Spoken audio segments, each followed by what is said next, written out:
मित्रों नमस्ते प्रणाम। गीता ज्ञान गंगा में आप सभी का स्वागत है।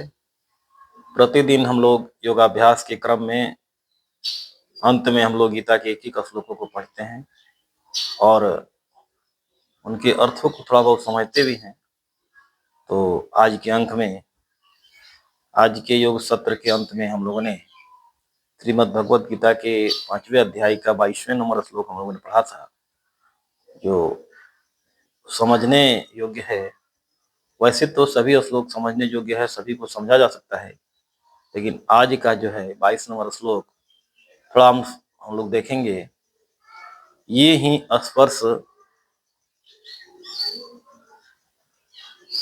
ही स्पर्शजा भोगा दुख एना एवते अद्यवंत कौन्तेय न तेषु रमते बुधा। भगवान कहते हैं कि ये ही संस्पर्शजा भोगा दुख एना एवते और अद्यवंत कौन्तेय न तेषु रमते बुधा। जो ये इंद्रिय, ये माने जो ये इंद्रिय तथा संस्पर्शजा विषयों के संयोग से उत्पन्न होने वाले जो सब भोग हैं। संस्पर्शजा मतलब विषयों के संयोग से,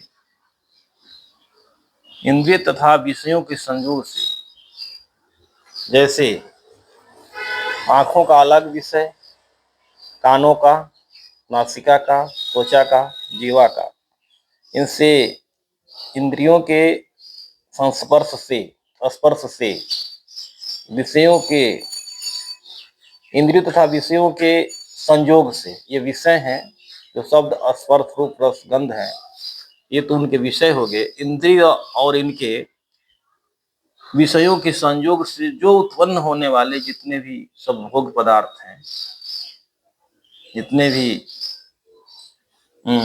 सुख देने वाले, क्षणिक सुख देने वाले भोग हैं, ये सब यद्यपि विषयी मनुष्यों को सुख रूप भासते हैं। जो इंद्रिय और विषयों के संयोग से होने वाले जो भी सुख हैं, यद्यपि विषयी मनुष्यों को सुख रूप भासते हैं, दुख योना एवते, दुख के ही हेतु है। लेकिन कह रहे हैं कि भासते तो हैं निसंदेह, भगवान कहते हैं निसंदेह ये दुख के ही हेतु हैं और आदि अंत वाले, आद्यवंत, आदि अंत वाले अर्थात अनित्य है।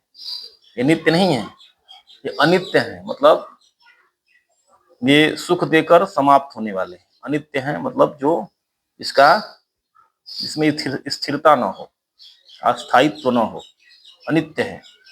इसलिए हे अर्जुन, बुद्धिमान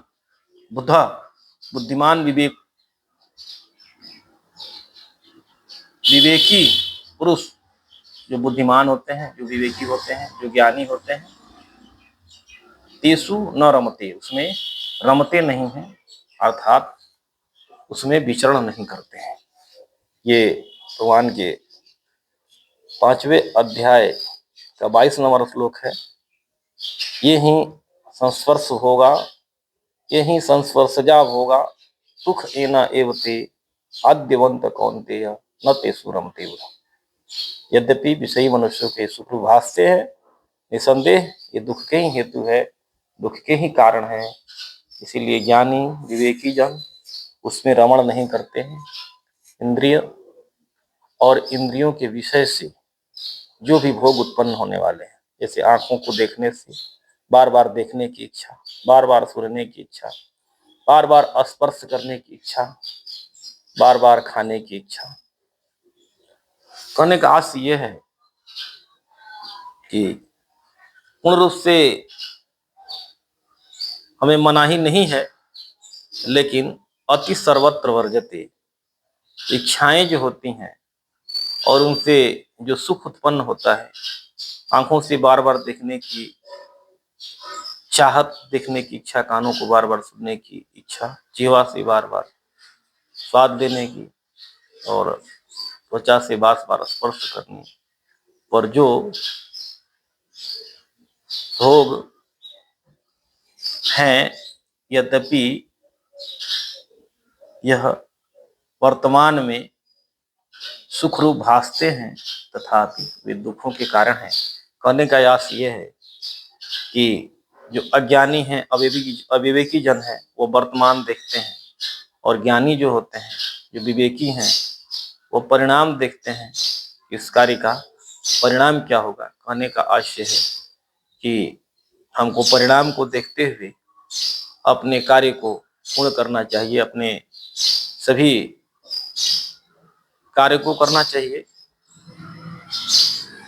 तो आज के अंत में भगवान बहुत अच्छी तरह समझाए हैं कि दुख का कारण क्या है। ये सुख रूप लग रहे हैं, लेकिन दुख के ही हेतु हैं, दुख के ही कारण है। इसे हमें समझने की जरूरत है, और शायद हम इसे समझ लें तो हम उन बड़े बड़े दुखों से बच सकते हैं। आज के अंक में इतना ही। चलिए फिर किसी दूसरे दिन हम लोग 23 समरसलों पर चर्चा करेंगे। जय हिंद, नमस्कार।